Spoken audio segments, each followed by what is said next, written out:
kerana memberikan peluang kepada saya untuk mengambil bahagian untuk membahaskan ruang undang-undang pembekalan 2025, di mana saya melihat pembentangan belanjawan oleh Yang Amat Berhormat ini adalah agak menyeluruh dan juga memperkasakan rakyat, di mana saya lihat belanjawan ini yang mencatat jumlah yang tertinggi dalam sejarah kita, iaitu sebanyak ringgit Malaysia 421 bilion ini menekankan kepada pembangunan ekonomi negara, pendidikan dan juga kebajikan rakyat. Tuan, betul. Kalau kita baca teks ucapan Yang Amat Berhormat, perkataan tata kelola telah disebut sebanyak 11 kali dalam ucapan belanjawan 2025 ini.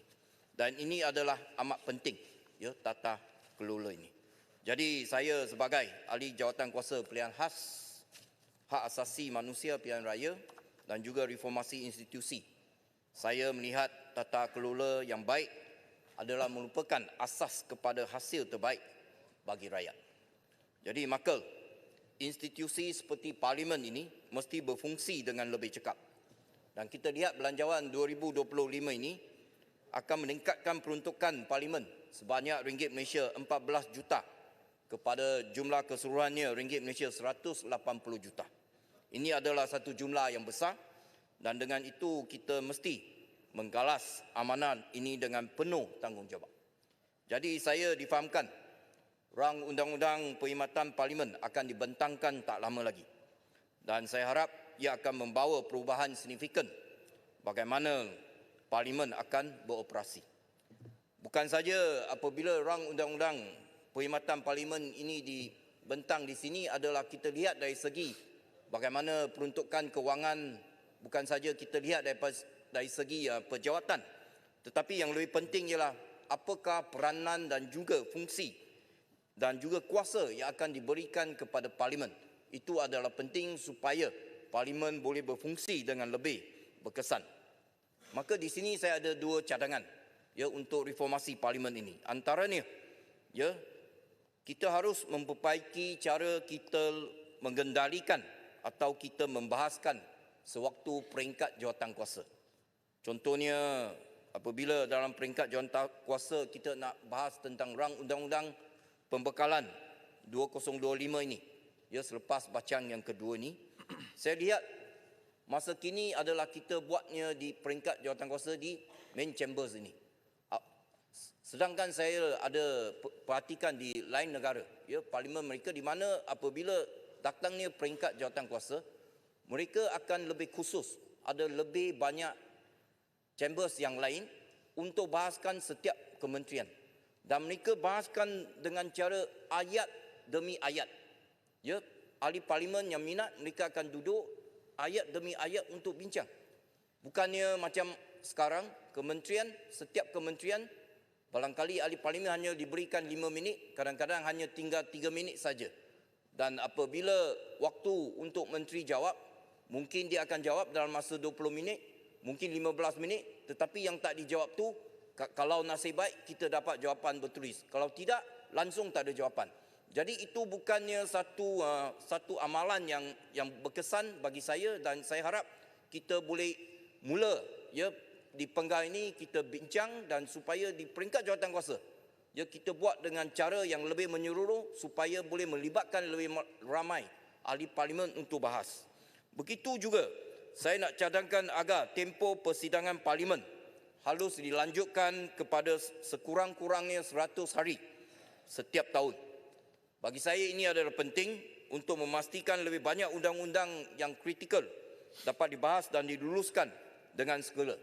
Selain daripada itu, untuk mengatasi jurang masa yang terlalu lama antara satu sesi, kita boleh mempertimbangkan supaya persidangan tambahan selama 1 minggu ataupun 2 minggu dalam tempoh rehat antara sesi, supaya isu-isu yang mendesak boleh dijawab oleh menteri yang berkaitan tanpa kelewatan.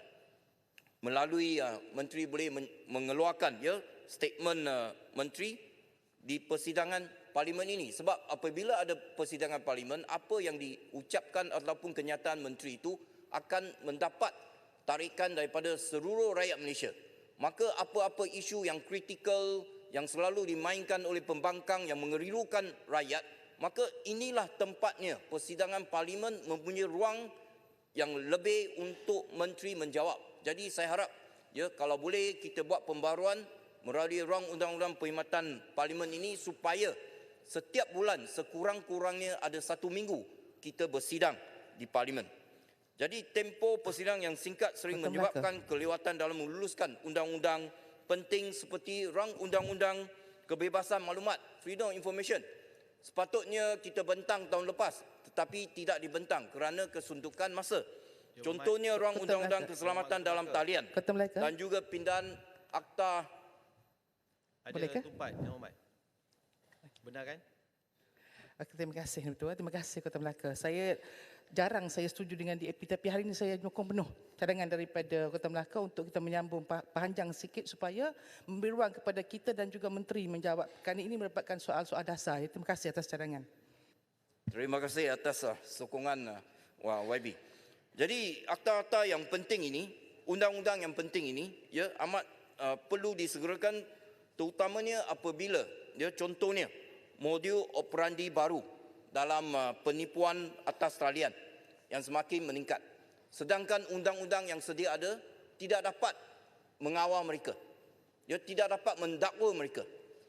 Pihak berkuasa tidak dapat mengambil tindakan kerana undang-undang yang sedia ada ini sudah lama. Barangkali sudah diluluskan 20 tahun, 30 tahun yang lepas. Sedangkan hari ini mereka menggunakan cara yang lebih sophisticated. Jadi kita perlu luluskan undang dengan cepat. Jadi saya harap kalau kita boleh adakan persidangan setiap bulan dengan pendekatan ini, sudah pasti dia akan dapat mengatasi banyak isu-isu yang ditimbul. Seterusnya saya akan bincang tentang tumpukan pembahasan saya kepada pembangunan kemudahan asas, yang di mana ia adalah penting untuk rakyat. Tuan, betul. Di sini saya ingin merakamkan penghargaan kepada Kerajaan Madani kerana telah membuat keputusan untuk tidak melaksanakan projek mega. Sebaliknya, memberi fokus kepada projek-projek yang memberi kesan langsung kepada kehidupan seharian rakyat. Ini kita harus puji, yang amat berhormat atas keputusan tersebut. Saya bagi contoh, di Melaka. Dalam ucapan beliau telah mengatakan ada 2 projek yang melibatkan, yang akan memberi manfaat kepada rakyat, iaitu yang pertama ialah pembinaan pasar besar Melaka Sentra. Yang kedua, yang terutamanya ialah pembinaan pusingan U bertingkat di persimpangan Pulau Gadung sehingga Taman Cheng Perdana, di mana isu ini pernah saya bangkit di pelbagai peringkat. Akhirnya kita rasa bangga, kita rasa tahniah kepada Kerajaan Madani kerana telah meluluskan permintaan ini. Ini adalah satu berita yang baik yang dinanti-nantikan oleh rakyat kerana dengan adanya pembinaan pusingan U bertingkat tersebut, sudah pasti dia dapat menjimatkan masa pengguna jalan raya dan juga menjimatkan wang mereka. Namun demikian, saya nak tekankan di sini juga, saya ada lagi satu permintaan, iaitu supaya kita lihat kepada kemungkinan membina satu hospital besar di negeri Melaka. Dan dalam isu ini saya harap supaya ada satu kerjasama yang erat antara kerajaan persekutuan dan juga kerajaan negeri supaya kita boleh capai matlamat kita, iaitu membina satu hospital besar. Sebab hospital besar Melaka ini sudah lama, sebelum merdeka sudah dibina. Jadi tidak lagi mampu menampung permintaan harian. Jadi dengan kepadatan yang kita hadapi, saya harap hospital besar dapat dibina dalam masa yang akan datang. Selain daripada itu, kita juga perlu menitik beratkan tentang kebajikan doktor yang ada di negara kita. Walaupun allowance tugas atas panggilan telah dinaikkan untuk pegawai perubatan dan juga pegawai pergigian, tetapi saya berpendapat ia masih belum mencukupi memandangkan kita sering mendengar kisah sedih tentang doktor yang terlebih kerja dan dibuli. Di sini saya ingin merekodkan ucapan taziah, ucapan taziah kepada keluarga Dr. Chong Hui Ping dan juga Dr. Teh Tiam Ya yang telah meninggal dunia kebelakangan ini. Saya harap Kementerian Kesihatan dapat jaga kebajikan pegawai-pegawai kesihatan dengan lebih baik dan kita harap supaya insiden sedih ini tidak akan lagi berlaku. Seterusnya saya, Tuan Yang di-Pertua, saya nak bincang tentang bab ekonomi pula. Bagi saya dan juga rakyat di Kota Melaka, kami yakin dengan kepimpinan Yang Amat Berhormat Perdana Menteri dalam memimpin negara kita. Saya berbesar hati melihat usaha kerajaan dalam mengurangkan defisit hutang negara yang kini menunjukkan kejayaan daripada 5.5% pada tahun 2022 telah menurun kepada 5% pada tahun 2023 dan seterusnya kepada unjuran 3.8% saja tahun depan. Ini adalah satu petanda yang baik, satu usaha yang gigih yang telah diusahakan oleh kerajaan yang menunjukkan kejayaan. Di samping itu, hasil negara juga dijangka meningkat kepada ringgit Malaysia 340 bilion pada tahun 2025 yang membolehkan kerajaan melaksanakan pelbagai langkah seperti menaikkan gaji minimum daripada 1,500 kepada 1,700 mulai 1 Februari 2025 dan juga banyak wang kebajikan yang diberikan kepada mereka yang perlu juga akan ditingkatkan. Contohnya, wang kebajikan maksimum kepada warga emas kini ialah 500 satu bulan maksimum. Maksimum boleh pergi ke 500. Tapi mulai tahun depan akan dinaikkan lagi RM100 menjadi RM600 sebulan untuk warga emas yang dapat maksimum RM600. Jadi ini telah menunjukkan bahawa kerajaan hari ini memang mengambil berat tentang kebajikan rakyat di luar sana. Jadi salah satu faktor yang memacu pertumbuhan ini adalah 5 koridor ekonomi yang mendorong pelaburan ke negara kita. Di Malaysia hari ini kita lihat dia ada koridor di bawah pengawasan MIDA.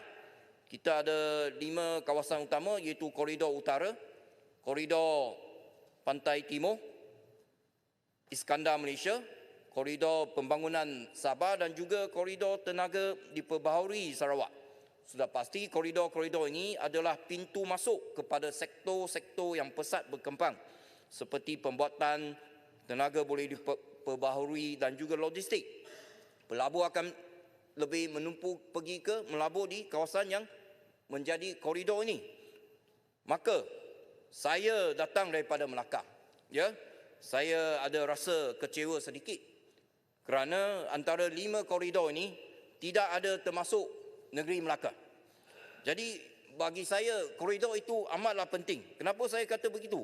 Kerana kawasan-kawasan yang dikenal pasti akan diberi tumpuan khusus dalam pembangunan potensi mereka yang akan membawa kepada pembangunan yang lebih besar.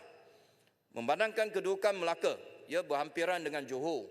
Barangkali di sini, saya ingin mencadangkan supaya mungkin ini adalah satu peluang yang baik untuk dipertimbangkan oleh MIDA untuk memasukkan Melaka digabungkan dengan pertumbuhan pesat Iskandar Malaysia. Juga memandangkan Selat Melaka, Tuan Yang Ketua, sejak zaman kegemilangan Melaka Selat Melaka merupakan lautan maritime yang pesat dengan ekonomi perdagangan. Walaupun kita menggalakkan perdagangan dijalankan, tetapi kita juga memerlukan pelaburan yang sewajarnya dalam industri maritime, khususnya subsektor pembuatan kapal dan juga baik pulih kapal. Jadi saya harap agar sektor ini diberi perhatian daripada kerajaan dalam belanjawan 2025, terutamanya apabila ia merupakan sebahagian daripada pelan induk perindustrian baru 2030.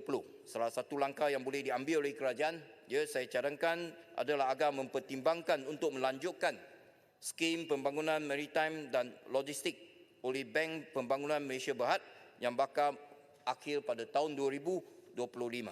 Dan juga untuk maklumat Tuan Yang Betul, sungguh pun Melaka tidak ada termasuk dalam koridor, tetapi dengan usaha sendiri daripada Kerajaan Negeri Melaka, kita telah bentuk satu taman teknologi Jerman di Melaka. Maka di sini saya ingin menyuruh supaya pihak kerajaan persekutuan barangkali boleh bekerjasama dengan kerajaan negeri supaya kita wujudkan satu hub industri teknologi hijau di negeri Melaka. Melaka adalah satu negeri yang kecil, barangkali kita tumpukan kepada industri teknologi hijau yang akan menguntungkan kita. Dan seterusnya, Tuan betul. Saya minta sedikit masa, ya. Tuan betul. Saya selaku pengerusi sekretariat bahagian pembangunan Kampung Baru Cina, ya. Di sini saya ingin merangkamkan, ya, jutaan terima kasih kepada pihak kerajaan di bawah pimpinan Yang Amat Berhormat Tan Bun dan juga di bawah pimpinan Menteri Perumahan dan juga Kerajaan Tempatan, di mana pada tahun ini sahaja peruntukan sebanyak 120 juta telah diberikan kepada projek pembangunan di Kampung Baru. Begitu juga kalau kita lihat tahun lepas sebanyak 109 juta juga telah diperuntukkan untuk projek pembangunan di Kampung Baru. Jadi ini menunjukkan satu petanda di mana kerajaan Madani pada hari ini mereka menumpukan terhadap pembangunan Kampung Baru. Ya, kita ingin ucapkan terima kasih.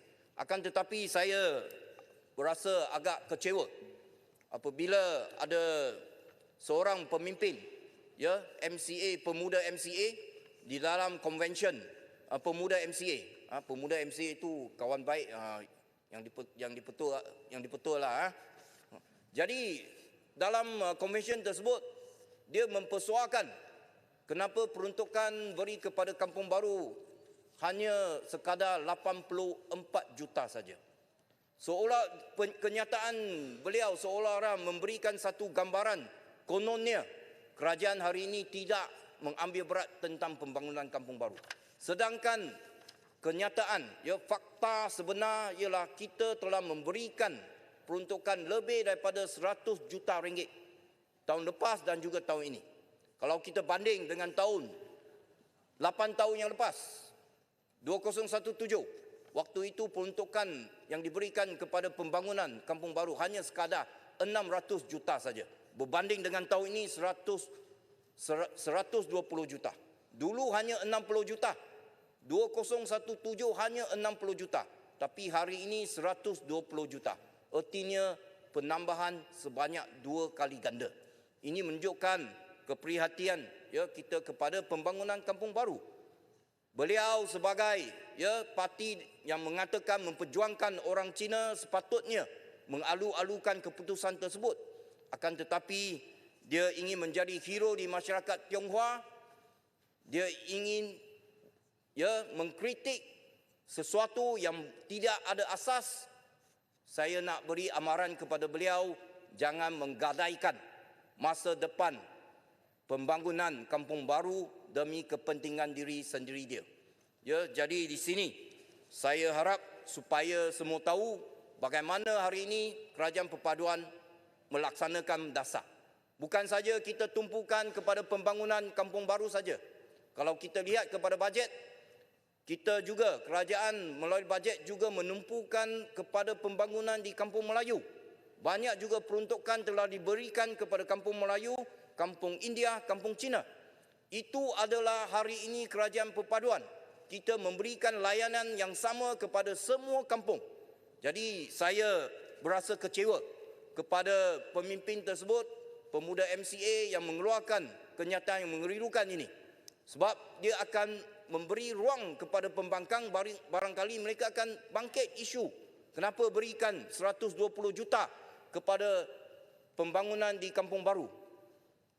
Sebab itu saya perlu sebut di sini upfront, ya, dengan izin, bahawa kerajaan juga memberikan peruntukan yang secukupnya kepada pembangunan di Kampung Melayu juga. Akhir sekali, Tuan, ya, betul. Tadi Ketua Pembangkang banyak kritik kerajaan hari ini. Dia kata itu kerja seorang pembangkang, dia kritik. Jadi saya nak buat satu perbandingan. Tuan, ya, betul. Perbandingan antara apabila Pago menjadi Perdana Menteri pada tahun 2021 berbanding dengan hari ini Tan Bun menjadi Perdana Menteri. Belanjawan defisit pada tahun 2021 apabila Tan Bun menjadi Perdana Menteri ia 5.4%.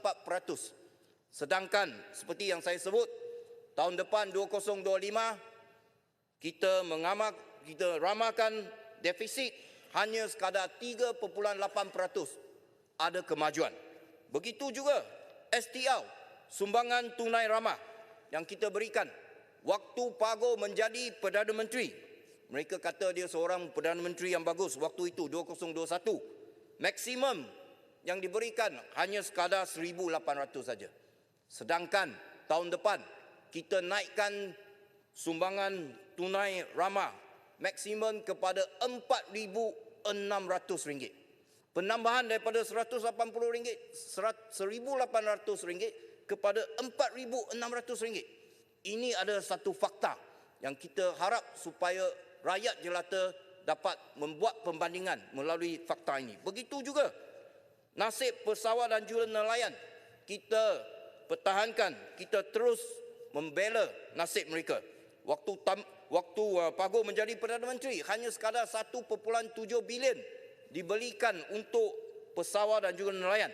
Tetapi hari ini, tahun depan, kita akan berikan ringgit Malaysia 2.7 bilion kepada pesawat dan juga nelayan. Begitu juga peruntukan bantuan awal persekolahan yang diberikan kepada murid apabila persekolahan mula. Waktu Pago menjadi Perdana Menteri hanya sekadar 328 juta saja. Tetapi tahun depan kita naikkan kepada 800 juta ringgit. Satu peningkatan yang begitu ketara menunjukkan bahawa kerajaan perpaduan hari ini memang menjaga kebajikan rakyat. Pendidikan terus diperkasakan.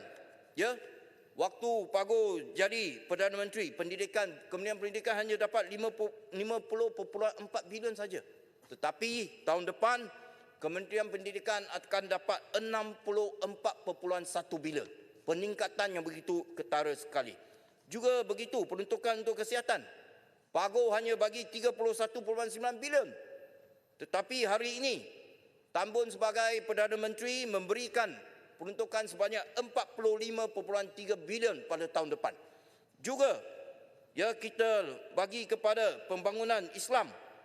Waktu Tambun, hari ini Tambun akan bagi 2 bilion untuk pembangunan Islam. Sedangkan waktu Pago hanya sekadar 1.4 bilion. Pembinaan sekolah baru, waktu Pago hanya sekadar 11 sekolah baru. Tetapi Tambun komited tahun depan akan bina 44 sekolah baru.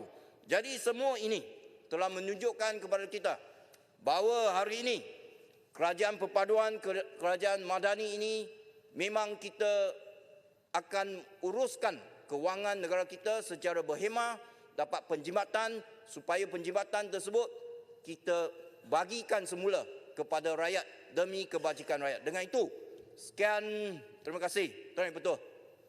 Terima kasih Yang Berhormat Kota Melaka.